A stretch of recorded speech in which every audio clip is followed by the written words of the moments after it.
Okay, so we are going to do a teaching, training, self-awareness activity. If you are a teacher or a parent and you are just really trying to connect with your kids more, maybe you have some problematic issues going on in your classroom with a specific child and or more than one child, this is going to be a really cool tool to help you out. I do this in a parent workshop. I do this in teacher training. I actually have 4 different types. So you're going to have a little body, and we're going to try and upload the different portions of our activity for the teacher. If you are a survivor, if you are a parent learning your child's learning style as well as energy profile, these are all going to be uploaded on the website so that you can print it out, have an idea. It's really hard for you to see what is written on each person. This is the teacher one. I'm going to go through that one in this video.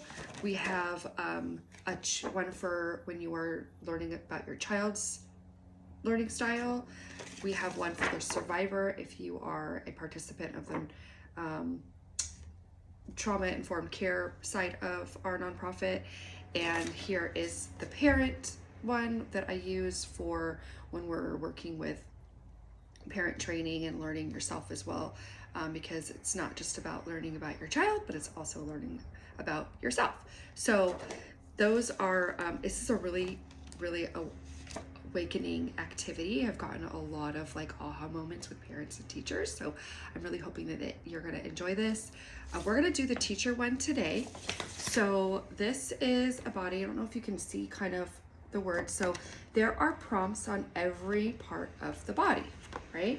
And you are going to get your body, and typically, like if I were doing this in a meeting or a workshop, everybody would have their body and it would be completely blank, and it's just paper. Mine's just laminated because I use it a lot. So you're going to start with your brain, and I'm going to ask you, and you're going to have like a plethora of colors, of markers and pens and that kind of thing to write. Okay, I always like to change the color so that it's not stagnant and you're shifting from colors and your brain is processing things better with a little bit of color in your life. So on the head, you're going to start. I'm going to give you a prompt and you're going to write. So you can do this like with a notebook, or you can just watch the video to gain training for maybe an activity that you're doing with a teacher or a parent. Okay, so let's just pretend you already have your notebook and your paper. Maybe you need to pause the video to go get that. You could have a body cut out, whatever you need. Okay, so on the head, you're going to write self-awareness, okay? And in the middle, you're going to write teacher. This is just so that you can label the activity so that when you put it away or you go to use it, you don't forget which activity you did, so that you remember who you were thinking about when you were writing all these prompts. Okay, so we're going to flip it back. Boop. On the back, I'm going to ask you to think about, okay, so now you're thinking about yourself, the teacher, okay? Think about any traumatic experiences that you experienced in your life, whether it was in your childhood, whether it was in your adolescence. Maybe you haven't ever shared it with anybody. Nobody is going to see this but you. This is a tool only for you. So it could be, I talk about the different 5 levels of trauma. It could be an everyday trauma of just something that was like chronically stressed you out, but not really like what we consider trauma. It could have been a traumatic experience. You name it. If it affected you and you remember it and it's hard for you to process through it, then there is a level of trauma there. So write that in this headspace up here on the back. Okay, so take a couple minutes and write that. Okay, so you're going to move down to it's your right side, and you're going to put your college experience. What is your college experience? Do you have some college? Do you have a degree?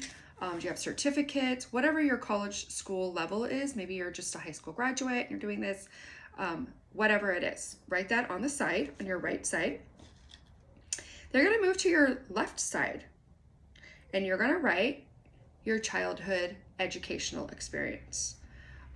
Public school, private school, charter school, homeschool. Write that there. Okay, and then we're gonna move down to the left arm. And right here, and you can put a little marker of like what you were writing about, like what the prompt is.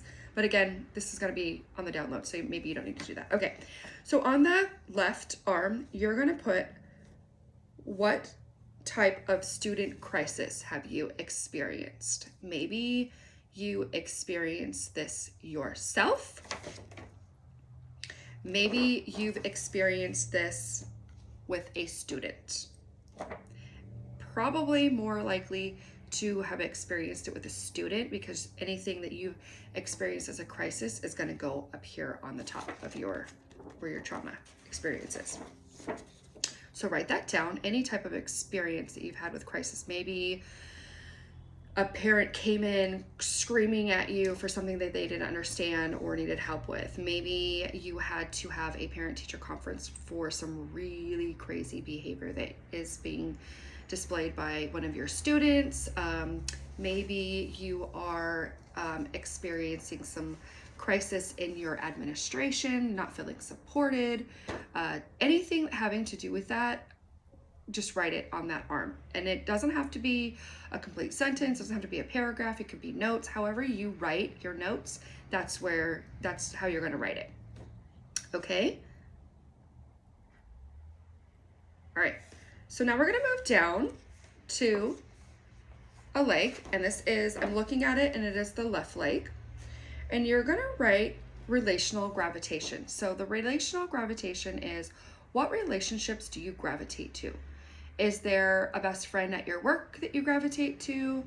When you're feeling stressed, when you're feeling, I have this situation, or maybe you just need a vent, who do you call? Do you call your mom? Do you call your best friend?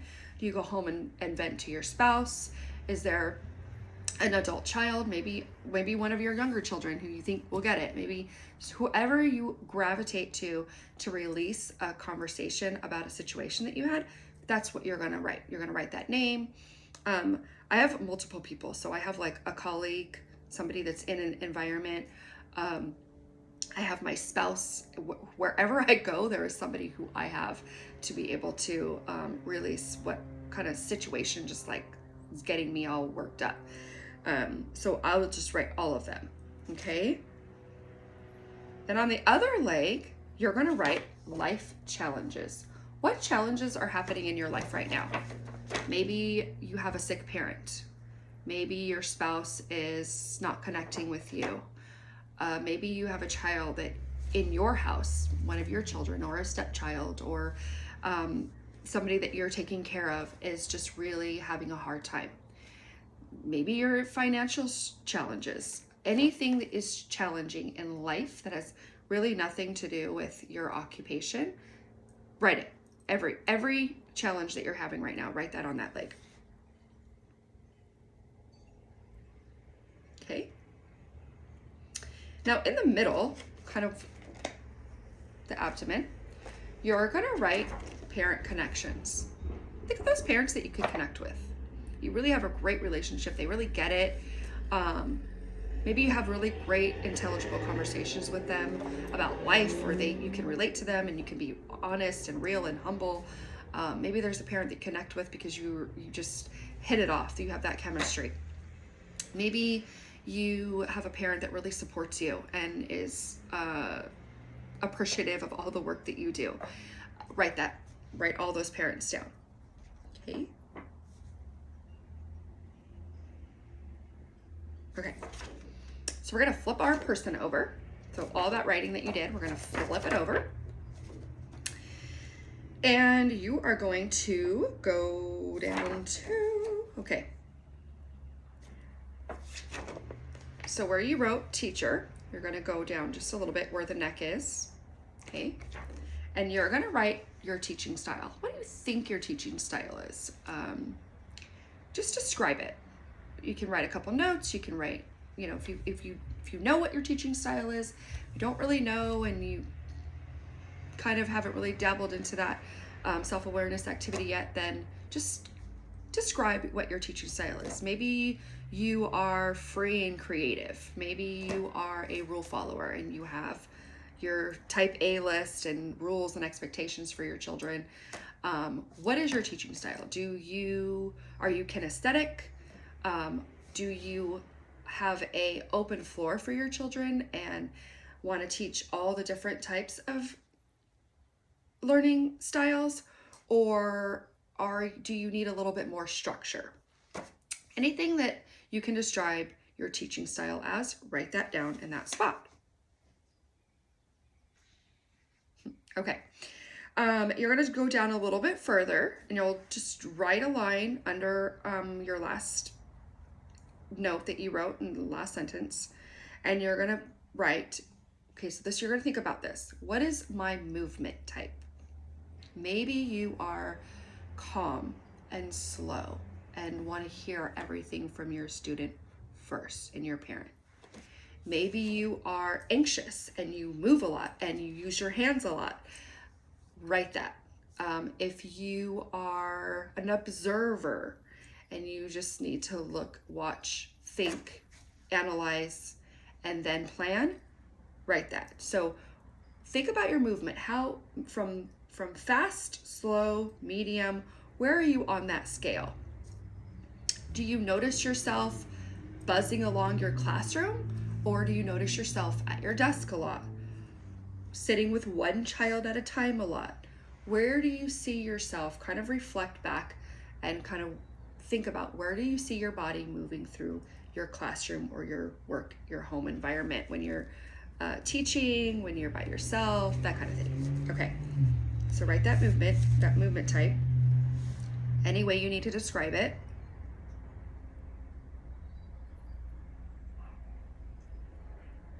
Okay, on the left leg, you are going to think about, you could do this two different ways. You can write it, so this is going to be parent communications, positive and negative. You can write what you feel like you have more experiences with. Maybe you've had more experiences with positive and less negative parent communications, or maybe you are feeling like you're having more negative communications. You can write about you can put positive, negative in circle one. That would be a really easy way to write what you're experiencing more. Okay, another way to do this is write the best positive experience you've had, put a line under it, and write the most negative parent communication you've ever had. Okay, and this is a reflecting tool, so the more information and the more honest you are, the better it's gonna help you in the future.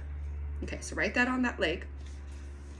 Okay, ooh, this one's my favorite. Okay, this is kind of hard, and you're gonna get better at this. This is something that we use continuously. So if this is your first time doing this activity, you're gonna learn so much more about yourself in the second round. But right now, okay, so maybe you've never thought about this about yourself before, but this is something to start to reflect on and percolate. Okay, so on maybe the same leg in the middle, if you have any room, or just move on to where you have space, you're gonna write biases. What are your personal biases and challenges? So biases are, I know that we always, especially as educators, we wanna see ourselves as, we love all of our children and we are their caretakers.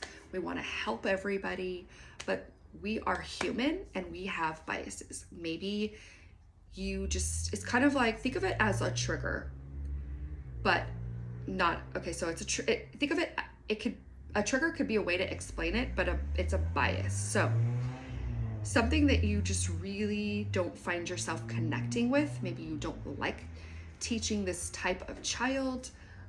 So for example, a lot of teachers have a bias around special needs, and it's a very taboo thing to say because we don't want to be looked at that way, but not every teacher can teach special needs children, and that's an acknowledgement that we need to make.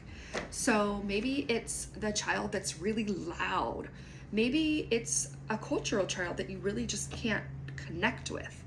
it can feel very taboo because we're not supposed to feel these things as educators, but it's really important that we acknowledge it so that we can work through it. I'm trying to think of one of my early biases as a teacher. And I want to say it's more towards an educator, a type of educator. I'm very open and very free. And when I hear comments that are made about like, oh, they're, you know, oh, that child, or that's like, I really have a hard time with complaining. Ooh, that's a good one, because when children, we all know children complain as well. Like that's just part of their development, right? Complaining is a huge bias. And so we realize and learn that our biases become triggers. And then we're going to learn about that in a little bit. But okay, so I hope that helped you kind of help describe what a bias is and how you can write it on your person. Okay, so take a little couple minutes, think about that, and write that there. Okay, so on the other leg, the right leg, you're going to write your goals and objectives. What are your goals and objectives this year? Maybe it's to write a really great curriculum for the year. Maybe it's to relate better to your students. Maybe it's to relate better to your colleagues, your principal, your administration. Maybe it's to your parents. Maybe it's just to connect better to you so that you could be a better educator. Write your goals and objectives, whether it is relational, personal, a task that you want to complete, a project, anything. Write that there.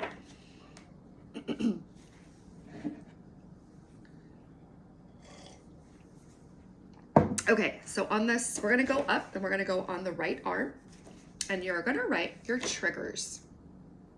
Anything that annoys you. Something maybe a child does, and it doesn't have to be a negative trigger, it could be positive and negative. So maybe draw a line and put negative and positive. So you're going to write some negative triggers. I hear a lot of teachers have a really hard time with like that high-pitched voice that just really just hits the nervous system, where you just can't focus and it's just so annoying, and you're trying to do a lesson and that high-pitched child is goofing off or whatever. That's a common complaint trigger that I experience from teachers. Maybe it's the child that just can't sit still. That just really irritates you and you're just so annoyed. So notice here that biases and triggers are different, right? So a bias is something that we have developed maybe by a trigger and have like really developed this perception towards before we even experience the trigger, we're already closed to it, okay? And whereas a trigger is, we're really not set off until that trigger hits, and then we're like, ugh. So kind of just keep that in the back of your head, because we're going to talk a little bit about that maybe in another video, because there's just only so much you can do in one video. Okay, so you wrote your triggers down, positive, negative. Positive example would be like, maybe there's that child that just really you connect with, and you they say something or do something and you're like, oh, that just reminds me of like my relationship with my teacher, or my child had a really good experience and it reminds me of my child, and whatever that is. Those are the reminders of, the good reminders. So a trigger doesn't necessarily have to be bad. It could be good. So it's really good to be aware of those. So write that down. Okay. So I think we've got through most of everything. Nope. Okay. Opposite arm. I don't know if we did this one. Okay. So the opposite arm, the left arm, teaching specialty area. Every educator has their special area that they love. Maybe it's science. We find myself doing like science experiments. I like to do science experiments, but it's not like I guess it is my go-to.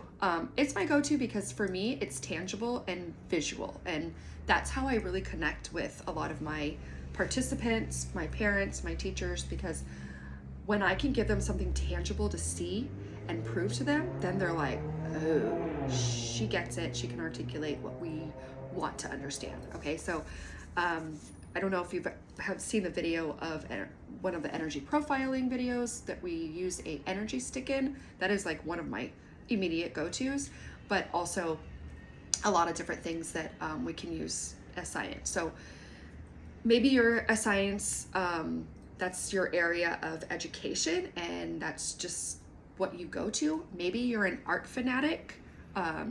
Maybe you are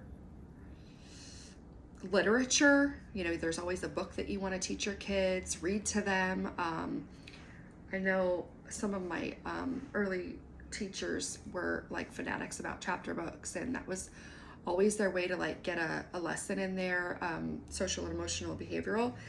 Maybe you are a music person and you're always teaching your kids about a new instrument or a new genre or, you know, anything. So think about your special area. What are you drawn to as a teacher? What are you drawn to teach with?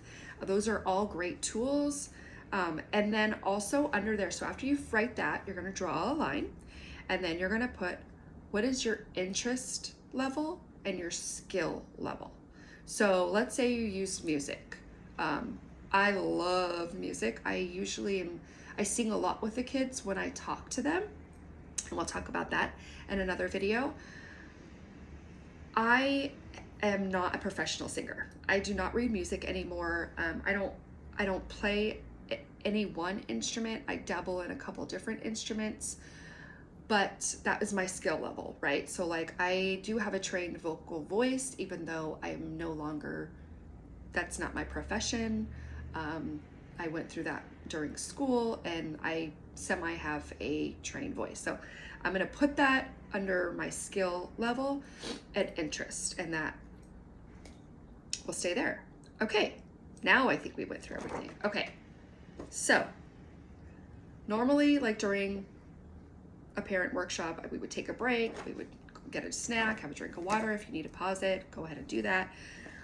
We are going to, okay, this part is going to be a little bit tricky because we're not in person, but you're going to get with a partner, and you're going to pick, I did tell you that this is private, right? You don't have to share anything at all. Pick one thing that you are comfortable with sharing.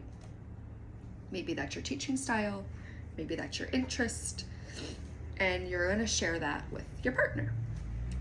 And maybe you're just here at home by yourself and you're just going to say it out loud. A great way to share something and reflect on it and get out of your head is to say it out loud. Look in a mirror, just have a cup of coffee. You don't necessarily have to have a mirror. I think that's a really great tool though. And just say it out loud. I'm a kinesthetic teacher. I teach all types. I'm a behavioral coach, so I love to read children and what their bodies are telling me in order to help teach them better. What do you want to tell yourself? How great you are. Okay? So that is going to conclude our video for this specific video right now. It's a little bit hard to keep going with us just on video, but I'm going to download this on the website so that you can have it. Maybe you're going to use it as a tool. Maybe you just want to have it so that you can look at what you missed. This is a really great reflection tool, okay? So if you're learning about your energy type and your teaching style and your own behaviors, this is a really great reflection. I'm going to do a part 2 so that you can start to learn how to use this to better your teaching style. And if you want to continue to really learn how to utilize your teaching style to better connect with your students and connect with your parents and make that bridge, you're probably going to want to look at the training course. I may try to make it really, really cost effective for teachers. It's like $10-15, I think it might be 15 at this point, dollars a video, and the videos are 30 minutes a piece. That way you're not sitting down for hours at a time. I know that you are busy. You're an educator, you're probably a parent and everything. And so every video is 30 minutes. That's why it's broken up so you can get little pieces at a time. But if you're really interested in learning more about how to be a better educator and connect with all the littles in your life, even relationships around that, you're probably going to want to do the video. So I hope you really enjoyed this.